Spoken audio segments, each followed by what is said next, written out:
សួស្តីប្រិមិត្តដែលនិយមតាមដានស្ដាប់រឿងព្រឺព្រួចនិងអាចកំបាំងទាំងអស់គ្នាយប់នេះខ្ញុំនឹងនាំអារម្មណ៍បងប្អូនទៅកាន់តំបន់ដាច់ស្រយាលមួយនាដើមសតវត្សទី90រឿងរ៉ាវដែលបងប្អូននឹងស្ដាប់ដូចតទៅនេះ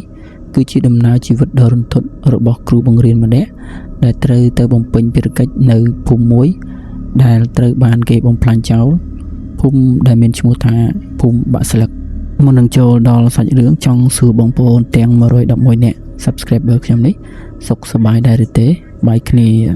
ប្រហែលជាមួយសប្តាហ៍បាទអញ្ចឹងគឺកុំឲ្យខាត់ពេលយូរខ្ញុំនឹងនិទានរឿងនេះតែម្ដងសេហាគឺជាយុវជនស្វាហាប់ម្នាក់គេបានធ្វើដំណើររាប់ពាន់គីឡូដើម្បីមកធ្វើជាគ្រូបង្រៀននៅទីនេះមេភូមិបានរៀបចំផ្ទះឈើចាស់មួយខ្នងឲ្យគេស្នាក់នៅផ្ទះនោះស្ថិតនៅជាប់របងសាលារៀននិងមានដើមជ្រៃធំមួយឈរត្រដែតនៅខាងក្រោយយប់ដំបូងខ្យល់បក់មកត្រជាក់ស្រេបដល់ឆ្អឹងខ្នងសេហាសម្រាកនៅលើក្រែឈើចាស់ក្រោមពន្លឺចង្គៀងព្រៃកាតដែលឆេះព្រឹមរំពេចនោះភាពស្ងប់ស្ងាត់នៃរាត្រីក៏ត្រូវបានបំបែកដោយសំឡេងម្យ៉ាងឬសូរតុកវាមិនមែនជាសំឡេងសត្វយំទេតែវាគឺជាសំឡេងបុកអ្វីម្យ៉ាងនៅខាងក្រោមផ្ទះចំពីក្រោមក្រែគេងរបស់គេតែម្ដងដោយក្តីងឿងឆ្ងល់សីហាក៏លបភ្នែកមើលតាមចន្លោះក្តារកម្រាលអ្វីដែលគេបានឃើញធ្វើឲ្យគេស្ទើរតែគាំងបេះដូងស្លាប់នៅក្រោមផ្ទះនោះមានបុរសម្នាក់អាក្រាតកាយត្រឹមចង្កេះស្បែកឡើងស្លេកដូចខ្មោចស្លាប់យូរថ្ងៃកំពុងឈរបុកត្បាល់យ៉ាងបង្ខំប៉ុន្តែនៅក្នុងត្បាល់នោះមិនមែនជាស្រូវទេគឺជាក្បាលមនុស្សឈាមស្រស់ខ្ទាតចេញមកក្រៅរាល់ពេលបុកអង្រែចុះទៅស្រមោលនោះងើបមុខឡើងយឺតសម្លឹងចំប្រហោងក្តារដែលសីហាកំពុងមើលផ្ទៃមុខគ្មានភ្នែកគួរខ្លាចមានតែប្រហោងខ្មៅងងឹតនិងមាត់ដែលដាច់រហែកដល់គុំត្រចៀក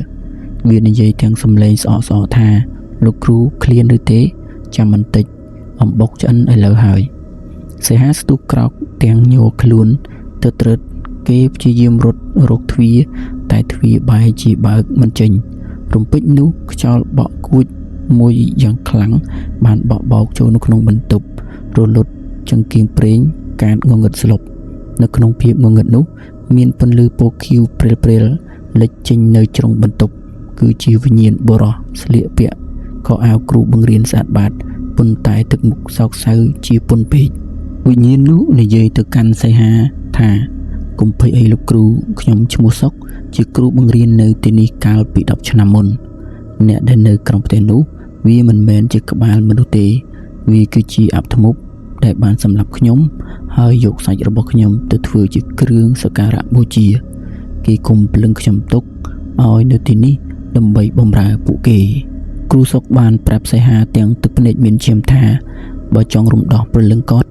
នឹងត្រូវឲ្យអ្នកភូមិបានសុខសីហាត្រូវតែទៅរកប្រអប់ឈើខ្មៅដែលកប់នៅក្រោមឫសដើមជ្រៃធំនៅក្នុងប្រអប់នោះមានអណ្ដាតនិងបេះដូងរបស់គាត់ដែលពួកអាបធ្មប់បានប្រើមន្តអាគមសង្កត់ទុកយប់នោះសីហាត្រូវសម្រេចចិត្តតើគេគួររត់ចោលភូមិនេះទាំងយប់កណ្ដាលត្រៀតឬត្រូវទៅយកជីវិតទៅប្រថុយនឹងក្រោមដើមជ្រៃមរណៈដើម្បីដោះវិញ្ញាណលោកគ្រូកំឡោះ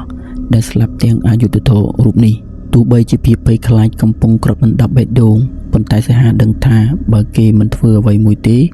គេក៏ប្រហែលជាត្រូវក្លាយជាចំណីរបស់ពួកអាបធ្មប់នេះដូចគ្នាសីហាសម្រេចចិត្តទាញពិលនិងកំបិតមុតស្រួចចុះពីលើផ្ទះតាមបង្អួចដើម្បីជៀសវាងការជួបជាមួយនឹងស្រមោលខ្មៅដែលនៅក្រោមផ្ទះជើងទាំងពីររបស់គេជន់លើស្មៅត្រជាក់ស្រេបសំដៅទៅរកដើមជ្រៃធំដែលឈរត្រដែតកណ្ដាលភាពងងឹតមេឃឈើដែលយូលតាមខ្យល់មើលទៅដូចជាដៃខ្មៅដែលកំពុងបក់ហៅគេនៅពេលទៅដល់គល់ដើមជ្រៃសីហាចាប់ផ្ដើមជីកទាំងភ័យញ័រជីកបានមួយសន្ទុះកំបិតរបស់គេក៏ប៉ះនឹងអ្វីម្យ៉ាងដែលរឹងវាគឺជាប្រអប់ខ្មៅដែលមានរុំទៅដោយក្រណាត់យន្តពណ៌ក្រហមឆ្អៅរំពេចនោះសំឡេងសើចក៏បន្លឺឡើងពីក្រោយខ្នងអាប់ធ្មប់បាននិយាយថាលោកគ្រូឯងមិនដឹងទេថាអ្នកណាដែលប៉ះប្រអប់នេះត្រូវតែដោះដូរជីវិតសីហាងាកក្រោយទាំងញ័រសាច់ ស្រាប់តែឃើញមេភូមិនៅពីក្រោយកំពុងឈរកាន់ដំបងអាគមភ្នែកឡើងក្រហមឆេះដូចភ្លើងមេភូមិបានសូត្រអាគមខ្មៅស្រាប់តែមានព្រលឹងខ្មោចជាច្រើនចេញពីដើមជ្រៃហុំព័ទ្ធសីហាដួលសន្លប់ស្ទើរដាច់ខ្យល់ប៉ុន្តែនៅក្នុងសភាពពាក់កណ្ដាលមមាយគេឃើញវិញ្ញាណលោកគ្រូសុកមកឈរពីមុខគេលោកគ្រូសុកបានប្រាប់ថាសីហាបើកប្រអប់ខ្មៅនោះទៅកុំឲ្យវាសូត្រអាគមចប់ឲ្យសោះសីហាបានប្រមូលកម្លាំងចុងក្រោយប្រើកាំបិតវះក្រណាត់យន់លើប្រអប់ឈើនោះចេញវាមានក្លិនស្អុយរលួយភាយចេញមកប៉ុន្តែវាក៏មានពន្លឺពណ៌សមួយចេះចេញមកយ៉ាងខ្លាំងដែរមេភូមិស្រែកយំទាំងជឿចាប់នៅពេលដែលមន្តអាគមខ្មៅរបស់ខ្លួនត្រូវបានបន្សាបរូបរាងមេភូមិដែលធ្លាប់តែមមូតចាប់ផ្ដើមរលួយសាច់បន្តិចម្ដងព្រោះតែអំណាចកម្ពីដែលខ្លួនបានសាងខ្មោចដែលធ្លាប់តែបំរើអាបធ្មប់ក៏បានងាកមកខំស៊ីមេភូមិអាក្រក់នោះវិញជាការសងសឹកបានប្រិមិត្តនៅក្នុងរឿងនេះគឺមេភូមិនេះឯងគឺជាមនុស្សដែលមានចិត្តអាក្រក់ដែលធ្វើបាបលោកគ្រូសុកចាប់ផ្ដើមភ្លឺស្រាងពន្លឺព្រះអាទិត្យដំបងបានចាំងចូលមកដល់គល់ដើមជ្រៃរូបភាពដ៏គួរខ្លាចកាលពីយប់មិញបានរលាយបាត់អស់សល់តែសីហាដែលដេកដង្ហក់នៅលើដីវិញ្ញាណលោកគ្រូសុកបានលេចឡើងជាលើកចុងក្រោយលើកនេះមុខមាត់របស់គាត់មានសេរីសួស្តីនិងមានស្នាមញញឹមក៏អរគុណដល់លោកគ្រូសីហា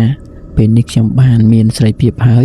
ឆ្អឹងរបស់ខ្ញុំនឹងប្រអប់នេះសូមលោកគ្រូយកទៅធ្វើបុណ្យតាមប្រពៃណីផងចំណែកឲ្យពួកអាបធ្មប់ពួកគេនឹងត្រូវទទួលកម្មពីនៅក្នុងឋាននរកនេះចប់វិញ្ញាណនោះក៏រលាយបាត់នៅក្នុងពន្លឺថ្ងៃសីហាបាននាំយកអធិធិធលោកគ្រូសុកទៅធ្វើបុណ្យនៅក្នុងវត្តនៅក្នុងស្រុកពីថ្ងៃនោះមកភូមិបាក់ស្លឹកលែងមានរឿងរ៉ាវលងបន្លាចទៀតហើយសីហានៅតែបន្តធ្វើជាគ្រូបង្រៀននៅទីនោះដោយភាពកក់ក្ដៅព្រោះគេដឹងថាលោកគ្រូសុកតែងតែនៅការពារគេជានិច្ចបាទប្រិយមិត្តទាំងអស់គ្នារឿងរ៉ាវអាត់កំបាំងភូមិបាក់ស្លឹកក៏បានឈានមកដល់ទីបញ្ចប់រឿងនេះបានដាស់តឿនយើងថាអំពើក្រក់ទោះលាក់បាំងចិត្តប៉ុណ្ណាក៏មិនអាចឈ្នះនៃអំណាចយុត្តិធម៌និងកម្មពៀបានដែរសូមអរគុណសម្រាប់ការតាមដានស្ដាប់តាំងពីដើមរហូតដល់ចប់ប្រសិនជាបងប្អូនចូលចិត្តកុំភ្លេចជួយ like និង share និង subscribe ដើម្បីទទួលបានរឿងរ៉ាវព្រឹកថ្មីជាបន្តទៀតបងប្អូនដែលបានស្ដាប់កុំភ្លេចដាក់កាសផងហើយសម័យថាខ្លួនឯងនៅក្នុងទស្សនវិជ្ជានោះតើនឹងជាយ៉ាងណាសម្រាប់យប់នេះសូមជូនពរឲ្យសម្រានលក់ស្រួលបើសិនជាឮសំឡេងអ្វីក្រោមផ្ទះកុំភ្លេចលបមើលផងណា